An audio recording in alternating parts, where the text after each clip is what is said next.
एका खोलीला चौरसाकृती 400 फरशा बसवल्या आहेत. जर फरशीची प्रत्येक बाजू निम्मी केली तर किती फरशा लागतील? तर विद्यार्थी मित्रांनो, या प्रश्नामध्ये आपल्याला खोलीचे आणि फरशीचे माप दिलेले नाहीत. फक्त खोलीमध्ये एकूण 400 फरशा बसवल्या आहेत असे दिलेले आहेत.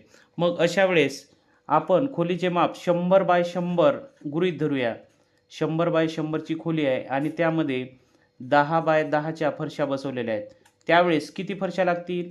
तर या शून्याला हा शून्य कट होईल, या शून्याला हा शून्य कट होईल, म्हणजे 100 फरशा लागतील. आता उदाहरणामध्ये दिलेले आहे, फरशीची प्रत्येक बाजू निम्मी केली. खोलीचे माप तेवढेच आहे 100 बाय 100, परंतु फरशी पहिले 10 होती, आता 5 आहे, 5 बाय 5.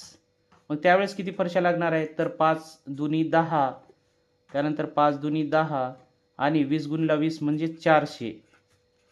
400 फरशा त्यावेळेस लागतील. सुरुवातीला 10 बाय 10च्या 100 फरशा बसल्या, परंतु फरशीची बाजू निम्मी केल्यानंतर 400 फरशा बसलेल्या आहेत, म्हणजेच 4 पटीने वाढ झालेली आहे.